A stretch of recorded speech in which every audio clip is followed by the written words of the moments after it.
Comment ça va les gars? Bon, ça fait longtemps que j'ai pas fait de vidéo et aujourd'hui j'avais envie de commencer avec une vidéo un petit peu spéciale où je vais raconter mon accident. Et ouais, pour ceux qui suivent un petit peu les réseaux, vous êtes au courant que j'ai fini à l'hôpital pendant les vacances là et que je me suis ouvert la main et j'ai envie de vous raconter un petit peu cette histoire parce que franchement il y a eu des galères ici et là. Alors, petite mise en contexte les gars, je suis allé voir un match de rugby avec un pote. Vers 16h30, il y a une balle de rugby qui sort du terrain et qui sort aussi du stade au point de passer au-dessus d'un grillage. Moi, qu'est-ce que je fais en tant que bon citoyen, trop bon, trop con, tu connais? Je décide d'escalader le grillage pour aller récupérer la balle de rugby et rendre service, tu vois. Sauf que en escaladant le grillage, je me suis coincé le pied dans le grillage. À cause de ça, j'ai perdu l'équilibre, les gars, et j'ai voulu me rattraper sur le haut du grillage où je me suis ouvert la main, mais je m'en suis pas encore aperçu que je m'étais ouvert la main. Pourquoi? Parce que j'ai fait un faux mouvement et je me suis déboîté l'épaule droite.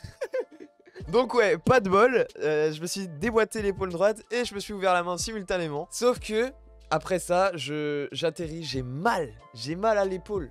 Et je commence à marcher et là je me rends compte que j'ai la main ouverte parce que j'ai encore la main coincée sur le grillage et je m'ouvre encore plus la plaie. Pas ouf, franchement pas ouf. J'ai pas kiffé le moment. Là, je vois ma main et je suis en mode oh sa mère. Là, je commence à courir vers mon pote, tu vois. Mon pote, il est de l'autre côté du grillage. Je lui fais mec, faut qu'on y aille, c'est la merde. Faut qu'on parte en urgence tout de suite. Avec ma main qui pissait le sang. Et là, je lui montre et il fait oh putain, faut qu'on y aille. Vraiment, là, j'avais pas moyen de réescalader le grillage de l'autre côté. C'était mort. Du coup, j'ai fait tout le tour du stade, mais par le côté du grillage. Donc, j'étais dans les fougères et au bord d'une rivière. Enfin, d'un courant d'eau, mais assez balèze, tu vois. Et là, grosse panique de mon côté, hein, je vais pas te mentir. Les 3 premières minutes où ça m'est arrivé, j'étais en méga panique. Vraiment, j'avais trop peur parce qu'on voyait une de mes phalanges, j'étais pas bien du tout, ça me prenait au ventre et tout. Et là, rien qu'en parler, j'avoue que ça me prend encore un peu au ventre d'en parler, puisque franchement, c'était chaud et c'est la pire expérience, je pense, de ma vie en termes de blessures, tu vois. Mais bon, au bout de 2 minutes, je sais pas comment, mais j'ai réussi à me reboîter l'épaule. J'ai réussi à me la replacer. Je sais pas ce que j'ai fait comme mouvement, mais je l'ai replacée. Tant mieux, franchement, parce que ça faisait putain de mal. Vraiment, l'épaule, c'est la première chose dont je me suis aperçu avant de m'apercevoir que je m'étais ouvert la main. Donc, pour vous dire à quel point ça faisait mal. Donc là, je commence à faire le tour du stade. J'ai du mal à respirer, genre vraiment, ça me prend. Ça me prend ici, j'ai l'impression que j'ai les poumons, ils sont trop refermés et tout. Je m'arrête de courir. Et je me fais, mec, panique pas, ça va pas t'aider. Je m'arrête vraiment, genre, peut-être 30 secondes, une minute, je sais pas. Le temps là, il est pas clair dans ma tête encore. Et juste, je prends des énormes inspirations, je fais. J'essaie de reprendre le contrôle, tu vois. Grâce à ça, mentalement, tu vois, j'étais plutôt stable, tu vois. J'ai repris le contrôle mentalement. Mais physiquement, mon corps était encore sous l'adrénaline et la panique. C'était chaud. J'avais toujours du mal à respirer et je commençais à voir blanc. En bref, je commençais à tomber dans les pommes. Zéro vanne. Mais je suis pas tombé dans les pommes. J'ai réussi à atteindre la voiture et le parking à l'arrière du stade. Et là, il y a mon pote et sa sœur qui viennent. Ils m'amènent aux urgences en express. Au bout de 20 minutes, on est aux urgences d'un petit village qui s'appelle Annonay. Puisque j'étais à côté de Lyon. Ouais, c'était pas ouf. Du coup, j'arrive au guichet et ils me demandent si ça va. Je leur réponds, bah, pas trop, je me suis ouvert la main, quoi. Je leur montre ma main et ils font. Et je te jure, et l'infirmière, elle a fait quoi? Elle a fait, oh merde. J'étais en mode, ah ouais, à ce point? T'es pas censé, genre, être habitué au play et tout, toi? Je me fais prendre en charge par une première personne. Ta gueule. À qui je raconte ce qu'il se passe. Et en faisant un mouvement de bras, genre je lui raconte et je lui dis ouais, j'ai fait un faux mouvement ici. Et là, en faisant le mouvement, je sais pas comment, je sais pas. Je me redéboîte l'épaule. C'était devant l'infirmière et tout. Elle m'a clairement fait comprendre que j'étais un blaireau, frère. Résultat, on me met en robe de malade, où j'attends une bonne heure à partir de 17h30 pour que quelqu'un vienne enfin pour examiner la plaie et la désinfecter. Et là, je peux te dire, ils ont utilisé le produit alcoolisé sur la plaie.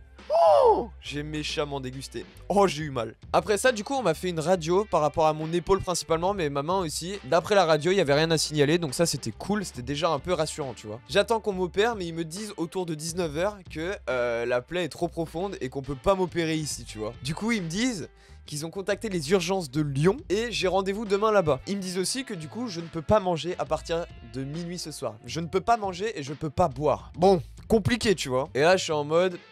Donc là, t'es en train de me dire que je vais passer une nuit à dormir avec ma plaie ouverte, alors que j'ai déjà imbibé 2 bandages, et que j'ai pas le droit de manger et de boire. Eh, franchement, chaud.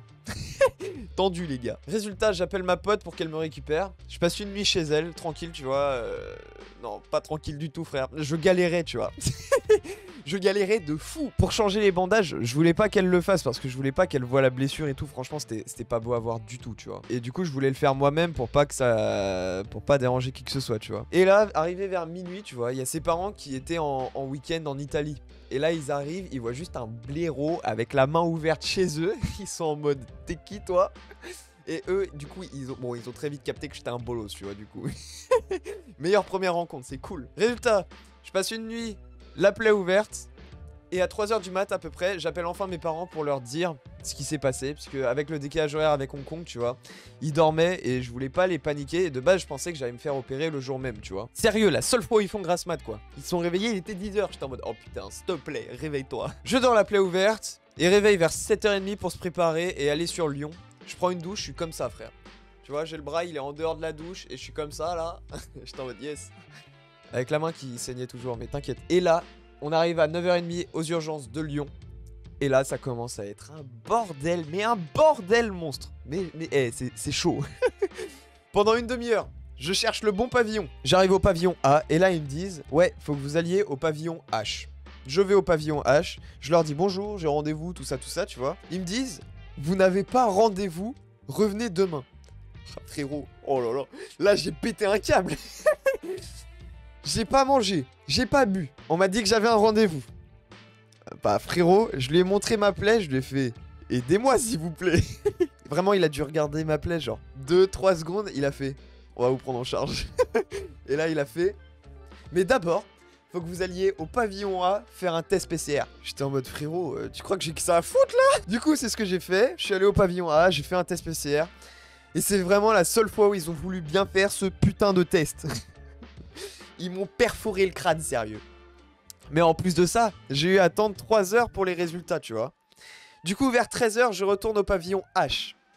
Et il me dit, on n'a pas de lit de dispo, va falloir attendre. Je suis en mode, non, non, s'il vous plaît. Je vais en finir avec cette merde. Du coup, j'attends. Et vers 16h, ils me prennent enfin dans une chambre avec un lit où je dois attendre pour être opéré, tu vois. Dans la chambre. Là, c'est une autre merde. 0 Wi-Fi. 0 4G. Le Wi-Fi était payant, mec. T'es dans un hôpital, aux urgences, t'as le Wi-Fi payant. Théma, la taille des rats. Du coup, pendant la première heure, je ne peux contacter personne. Et après, je décide de payer le Wi-Fi parce que franchement, vas-y, c'est chaud. Faut que je tienne au courant ma famille et tout, tu vois. Mais un autre problème arrive très vite. J'avais pas de chargeur. J'avais pas de chargeur. Et du coup, à partir de là, à partir de 20h30, je pouvais contacter plus personne parce que mon téléphone était mort. Je commence à me sentir super mal parce que bah, j'ai toujours pas mangé, j'ai toujours pas bu, tu vois. Du coup, j'étais vraiment en batterie faible. J'étais faiblard, mais un truc de malade. C'était assez spécial. Et avec zéro énergie, j'attends toujours qu'on m'opère, etc. Et 23h30, on vient enfin me récupérer pour m'amener au bloc opératoire. Je descends, ils prennent mon BPM et tout. Et là, t'as les infirmiers, ils sont en mode t'es sûr que ça va? Je suis en mode bah ouais, pourquoi? Ils me font bah t'es anormalement calme, tu vois, t'as 70 de BPM, j'étais entre 65 et 75. Normalement, t'es entre 90 et 110 dans ces situations. J'étais en mode bah désolé. J'étais pas stressé apparemment, j'étais plutôt serein. Alors que c'était la première fois que je me faisais opérer. Vraiment, c'est la première fois que je m'ouvrais ou que je me cassais quelque chose ou quoi. Bon, je me suis rien cassé, mais c'est la première fois que je m'ouvrais et que j'allais à l'hôpital comme ça, tu vois. Et c'était avant qu'il me shoot pour me faire planer ou qu'il m'anesthésie, tu vois. Après ça, du coup, il me donne un truc pour planer un peu, tu vois. Et juste avant qu'il m'anesthésie aussi. Sauf que le truc qui me fait planer, les effets sont partis avant l'opération. Je sais pas, ils ont pris trop de temps pour le faire. Là, je me fais anesthésier localement du bras et l'opération dure 9 minutes. L'opération dure 9 minutes pour 14 points de suture. Et le mec m'a opéré en écoutant du Boogie Wonderland. Et j'étais paniqué à ce moment-là, j'étais en mode, sur un malentendu, le mec il s'emballe et il va plus loin que ce qu'il faut, il va me recoudre tout le bras, tu vois. Voilà, après ça, du coup, 2 semaines de points de suture. Et du coup, je passe la nuit à l'hôpital parce que bah, j'avais plus de batterie dans mon téléphone, je pouvais contacter personne pour rentrer et passer la nuit autre part qu'à l'hôpital.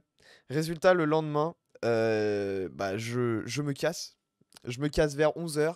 J'ai le bras, il est toujours anesthésié. Genre vraiment, je ne pouvais rien faire avec mon bras. Même mon petit doigt, je ne pouvais pas le bouger. Je pouvais rien faire. Rien. Je commence à faire des petits exercices, tu vois, de mouvement parce que j'ai envie de reprendre le plus vite possible. Bah tout ce que je fais, quoi. De la guitare, les études et aussi arrêter de me faire fumer le cube sur Mario Kart, tu vois. Du coup, j'ai commencé à faire ça, tu vois. Petit exercice tout con, mais quand t'as les points de suture et que t'avais une bête d'ouverture, franchement, be my guest, essaye, mec. Du coup, après les 2 semaines, l'infirmier, quand il m'a enlevé les points de suture, putain, les gars, il a utilisé un scalpel et juste, il donnait un coup sec comme ça, schlac, tu vois. Bam, bam, bam pour couper. Il a pas utilisé de ciseaux, le bâtard. J'aurais préféré des ciseaux, franchement. Parce que les coups secs, ça faisait mal, frérot. Oh, qu'est-ce que ça faisait mal. Et sur 14 points. Oh là là. Bon, maintenant, du coup, on est... Enfin, 3 semaines après l'accident. Ça a plutôt bien cicatrisé. Les gars, pour ceux qui veulent pas voir, bah, regardez pas à partir de maintenant. Mais voilà ce que ça donne actuellement. J'ai... une bête cicatrice, c'est stylé, j'ai une blessure de guerre. Mais bon, je peux pas encore faire de pompe, d'haltère, tout ça. C'est un peu mort pour l'instant. Ça reviendra. Bon, pas tout de suite, mais ça reviendra. Et puis bah normalement, mobilité, on va pouvoir reprendre petit à petit. Et puis voilà les gars, c'était ma petite histoire sur les urgences et mon ouverture à la main. En tout cas, j'espère que ça vous aura plu, les gars. C'est une petite anecdote qui change de d'habitude, clairement. N'hésitez pas à aller me follow sur les réseaux, les gars, et sur Twitch. C'est là où je fais des streams. Moi, je vous dis à la prochaine. C'était Slimy. Tchuss.